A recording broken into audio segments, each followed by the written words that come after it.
Good evening all. ഇന്നത്തെ എൻ്റെ ചിന്ത, നിങ്ങളുടെ സ്വന്തം ആരാണെന്ന് ചോദിച്ചാൽ അവരോട് എന്താണ് പറയുക?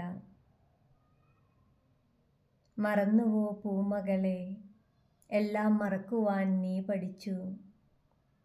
അകലേക്കൊഴുകുന്ന പുഴയാകുന്ന നിമിഷങ്ങൾ നമ്മുടെ എല്ലാവരുടെയും ജീവിതത്തിൽ ഉണ്ടാവും. പക്ഷേ മനുഷ്യർ ജീവിതത്തിലെ ഏറ്റവും വലിയ തിരിച്ചറിവ് ഇതാണ്: നിങ്ങളുടെ സ്വന്തം എന്ന് വിളിക്കുന്നവർ ആരാണ്?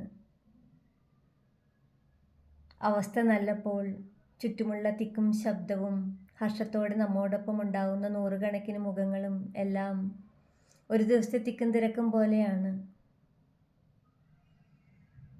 എന്നാൽ അവസ്ഥ മോശമാവുമ്പോൾ, മണ്ണ് താന്നു പോകുമ്പോൾ, മനസ്സ് തളർന്നു പോകുമ്പോൾ, ചുറ്റും വരണ്ടു പോകുന്ന ആ ശൂന്യതയിലൂടെയാണ് ആരും ഉണ്ടാകില്ല എന്ന സത്യം നമ്മൾ പഠിക്കുന്നത്. പക്ഷേ അതാണ് ജീവിതത്തിൻ്റെ യഥാർത്ഥ സൗന്ദര്യം. നമ്മോടൊപ്പം അവസാനം വരെ നിൽക്കുന്ന ഒരാളെ സ്വന്തമെന്ന് വിളിക്കാനാവും. അവരാണ് യഥാർത്ഥ ശക്തി, പ്രചോദനവും ഉറച്ച തണൽ. അതുകൊണ്ട് ചുറ്റുമുള്ള ആളുകളുടെ എണ്ണത്തിൽ അഭിമാനം കൊള്ളണ്ട. നിലനിൽക്കുന്ന ഹൃദയങ്ങളുടെ മൂല്യമാണ് ജീവിതം നിർവചിക്കുന്നത്. ഈ തിരിച്ചറിവാണ് ഇന്നത്തെ ചിന്ത. സ്വയം സ്നേഹിക്കൂ. യഥാർത്ഥ സ്നേഹിക്കുന്നവരെ മനസ്സിലാക്കൂ. മറ്റെല്ലാവരും പുഴയുടെ ഒഴുക്ക് പോലെ പോവട്ടെ.